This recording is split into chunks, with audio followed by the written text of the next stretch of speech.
What if my spiritual practice is not always as long or deep as I would like it to be? Well, every day I can do at least a little practice.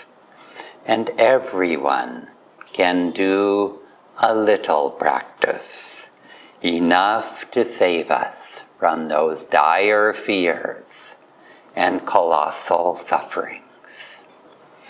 Yogananda Ji would say, never go to bed at night without making some divine contact. And we can all follow his advice. Anyone who's read the Autobiography of a Yogi can't forget the thrilling story of Babaji meeting Lahiri Mahashaya on the hillside near Ranaket. And it would make a great movie. I can imagine all of the special effects in these scenes.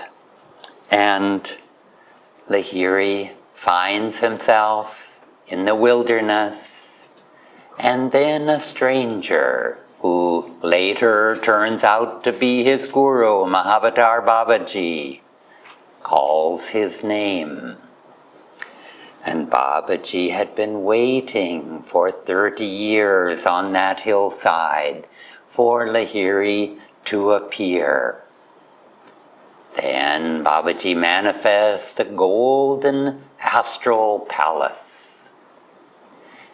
He gives Kriya initiation to Lahiri in that palace. And then, uninterruptedly for 7 days, Lahiri, with the blessing of Babaji, goes into samadhi and has 7 days of uninterrupted bliss. And so then, what happened? What did Lahiri do with this sublime experience? Did Babaji keep him by his side in the Himalayas? Or did he send him on a mission to uplift humanity? And how did that great mission start? Did Lahiri start an ashram? Did he travel around India teaching like Shankaracharya? No, none of those things. Lahiri returned to where he was, in Varanasi. He returned to his former job as a government accountant for the British Military Engineering Service. And that was his job. He continued that job every day, and not just as a transition period so he could start his great mission. He went to work every day for another 25 years. He and his wife, meanwhile, raised 4 children and everything that entails. It seemed as if that there was no samadhi experience. Did he forget about that? Did he forget about Babaji? It seemed like there was no life-transforming experience that he had just had. And the great mission that Babaji gave him started very quietly, part-time, while Lahiri kept his job, raised his family. Master writes, earning only a modest salary, thrifty, unostentatious, accessible to all, he carried on naturally and happily in the path of worldly life. And yet, in this humble way, he started a spiritual revolution that swept through the world. He would teach Kriya Yoga, one person at a time. And now there are lakhs of people who have received Kriya initiation from these very humble beginnings. And Babaji deliberately had Lahiri keep his worldly duties to demonstrate to the rest of us that we can also become ideal householder yogis, living a balanced life without attachment. And we too can live in the world and yet not be of the world. When we have faith and trust in God, He will provide. And we learn that God is the one who owns His house. It is God who owns the car. He is the only doer.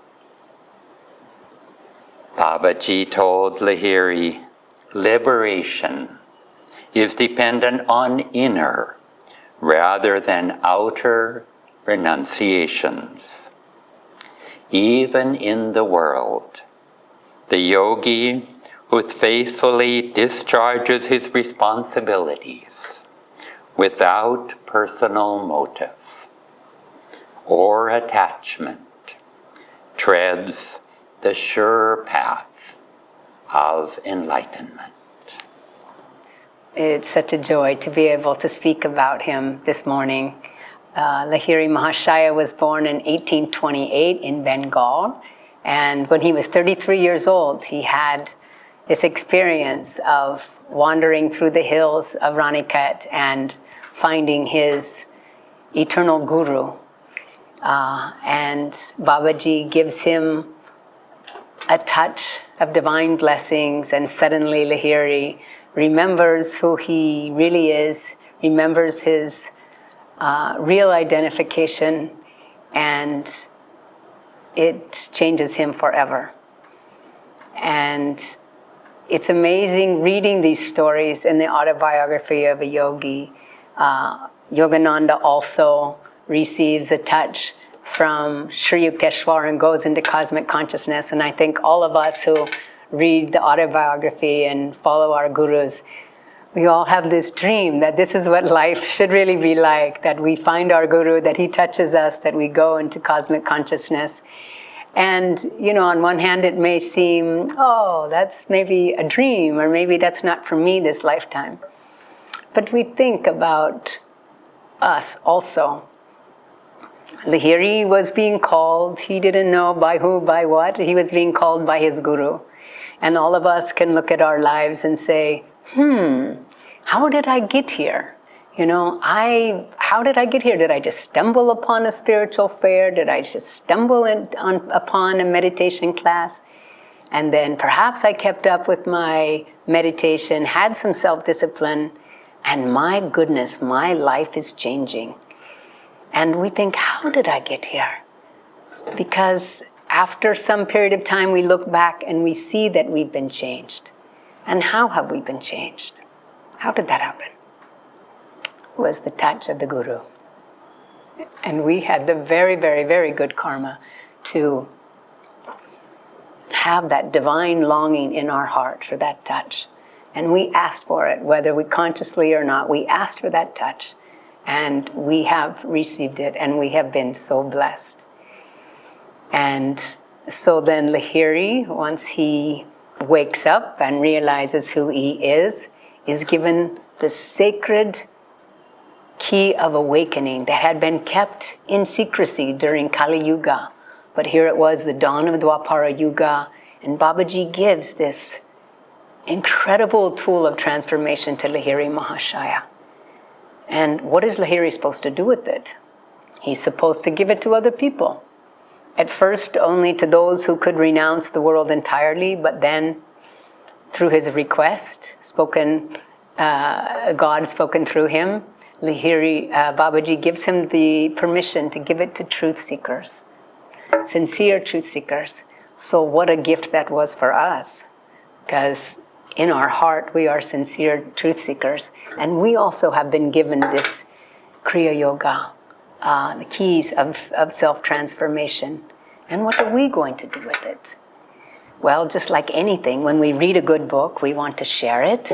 When we find something that gives us joy, we want to tell other people about it. And so we also share what we know. So Lahiri from Benares, one by one, secretly is giving the teachings of Kriya Yoga. And we, to our friends, to our families, to those that we know, we can share. Maybe not Kriya Yoga, but we can share. This is the peace that I have received through meditation. This is the hope and the faith that I have gained through my practice of inner communion with God. So we share what we know. And of course, practicing Kriya itself, Lahiri said, cease to be a prisoner of body. Use the secret key of Kriya and learn to escape into spirit. And that's what we're doing every time we practice. And when we share this hope, this possibility with others, we are the ones that are blessed. Jesus said to his disciples, freely you have been given, so now freely give.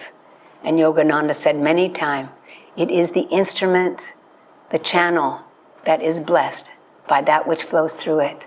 So when we share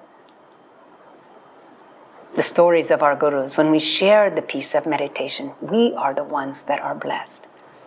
And here Lahiri Mahashaya was the first one in the modern age to be disseminating the secret technique of Kriya Yoga. And as Keshava said, he didn't do it in a mass way.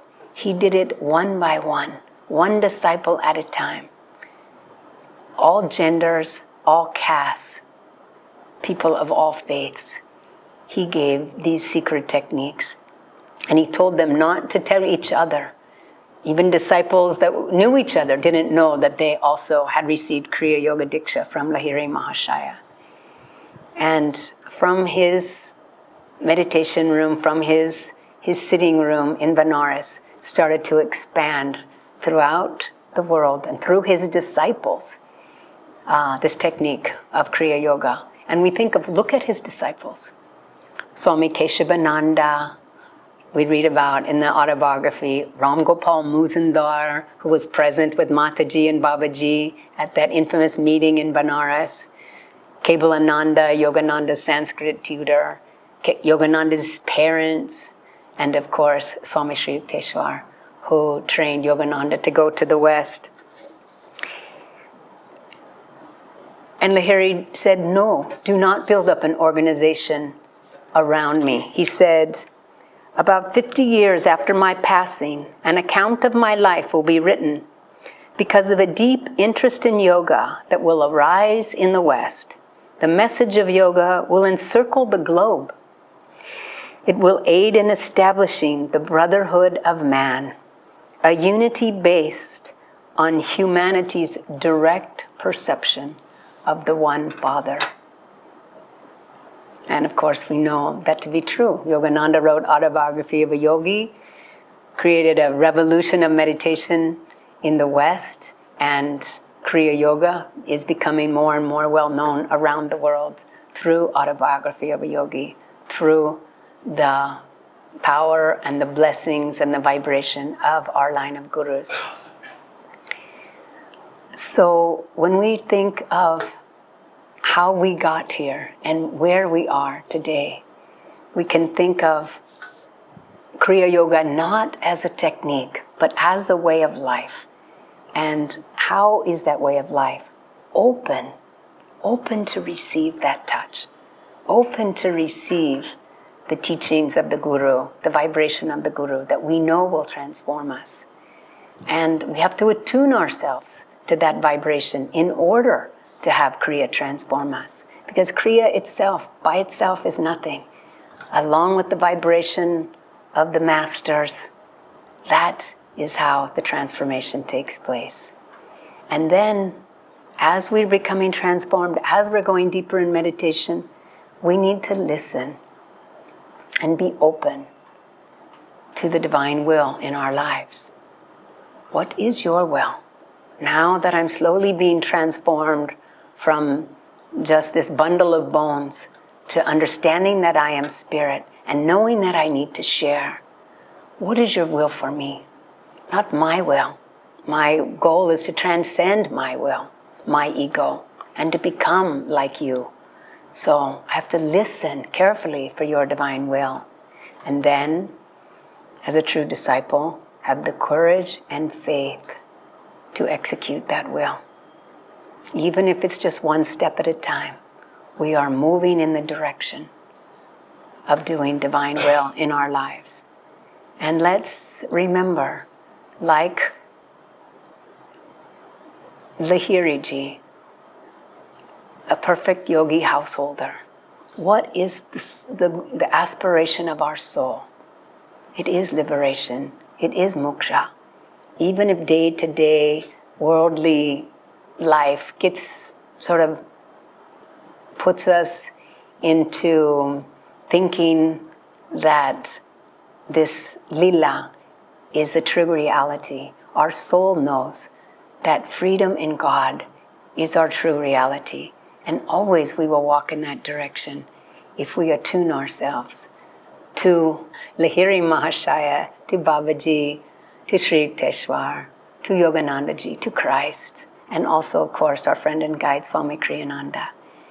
And with gratitude, we practice our teachings. We open ourselves to receive their guidance, their will, and with their grace, we follow it. Jai Guru. We'll also share just a few thoughts on this beautiful day that we celebrate two auspicious events, one of his Mahasamadhi and then soon his birthday. One of the, if we may say, salient characteristics of Lahiri Mahashaya was that he was a succinct, the most succinct counselor. We have a lot of TTs, at the Sangha. What is teacher training? So if Lahiri Mahashaya has to do a counseling teacher's training, then it will be like a shortest course. And why is that? If I think all of you know, if any problem, anybody goes to Lahiri Mahashaya with any situation, any issue, after listening to all, whatever lengthy communication, one-way communication has to happen, his answer always used to be, they say, practice Kriya. So we could do that, isn't it? Listen to the question and I have a solution for you. And we all understand that, at least intellectually, and then we try to practice it also. But many a times what happens is like something comes, very vibrant issue, some decision, some question, which is, we sort of leave that suggestion aside, isn't it? Because like, this is difficult. How can Kriya Yoga fit into this situation, isn't it? So it's very relevant to actually look at what is he trying to say in that. Practice Kriya, and that would take care of your problems. And even in our day-to-day lives, even if I leave the spiritual practices aside, what do we do? Generally, whenever there's some situation or something that we are not able to solve it ourselves, we go to a friend or we go to someone we feel knows more, who is a little wiser. And so that is what Lahiri Mahashaya is inviting by this practice. Why? How did that person become wise? How is someone else more wiser than you? Because they have tuned into something which we haven't yet. So that is what he says, practice Kriya, because that is going to help us become wiser. Yes, whenever there is a situation, as they say, that it sort of is created in one level of consciousness. And as long as we are there, we will be affected by that question. Solution? Go to that wisdom within yourself and ask that question. And this is what he would invite every of his disciples, everyone who went to him. Of course, he also gave a lot more directions to them also, but this was the crux of it. And he would remind them over and over, at times reprimand them also. He, as Keshava was talking about, that he didn't open an ashram and then just sit there and then gave darshan, but he actually did everything which we are supposed to do in our lives. And he was married, had children, and his wife soon understood his stature and became his disciple too. But she was a disciple, and I'm sure she had some kind of an understanding to become a wife of an enlightened being, avatar as we say. But even there are stories where it's like even she looked at him. He was after all her husband, and she would expect some normal things from a husband, isn't it? Like they have children, she has to cook every day, she had to pay the bills and then make sure that household is running, and she expected something from him. And I think there is a story, I'm paraphrasing or shortening it, but she asked him at time, you got to participate. And he again, so he had like this dual role to play. He was his guru, he was her guru as well. So after some time he scolded her. Woman, that's how he addresses her. The one who has created us will provide the needs. And she was wise. She understood, she heard it. And that's what his invitation to all of us as his disciples, and in general also to everyone, that find the solutions within, because the capacity to find that is already there. We are celebrating his Mahasamadhi day, the day when he left the body, and his birthday when he took the form. But what do we do now? Isn't it? We haven't seen him in body. Where is he? If we ask this question to ourselves, some of us will say, oh, I remember, I felt his presence in Varanasi when I went on a pilgrimage, or I felt his presence very strongly when I went to Babaji's cave. But is it really true? There is a Buddhist monk, he was telling this story one time. He said, when I die, on my grave, I'm going to write, or I'm going to invite my disciples to write, I am not in there.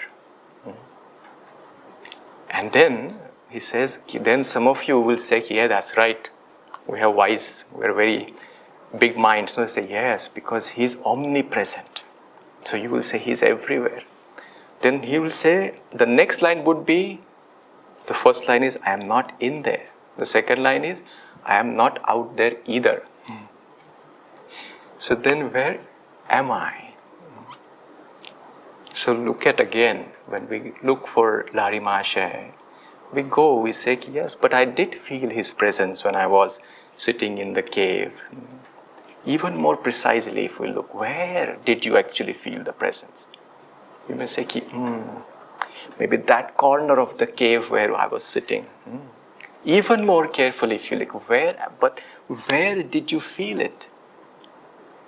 Right? When we corner the particular corner where we're sitting, now there is nothing to move, but where was that feeling? And that's inside our heart, isn't it? Yes, we had to make that outward physical journey to these places, but the touch, the consciousness we felt was already here. And that's where Lahiri Mahashaya resides. That's where all the masters reside. Every time when we go to these places, it reveals their presence within ourselves. This is the house. Lahiri Mahashaya, as we say, we have his picture, very rare picture, but what was he? He himself was a temple in which, as we say, God was residing. People went to see God in that body. That was his mission. That was his God-ordained mission. And as his instrument, and Daya mentioned that in her talk, that as his disciples, it is our job. Wherever we are put, the moment we feel that presence, moment we are trying to cultivate that presence, we become Babaji's cave. We become Varanasi for everyone who is around us. Then they can come for a darshan through these instruments. And this is not to glorify ourselves, but this is the only job, and this is the most important job that we have been given by these great masters. And not just on 27th and 30th of September, but this temple, unlike there is timing for Babaji's cave, his home opens only once a year.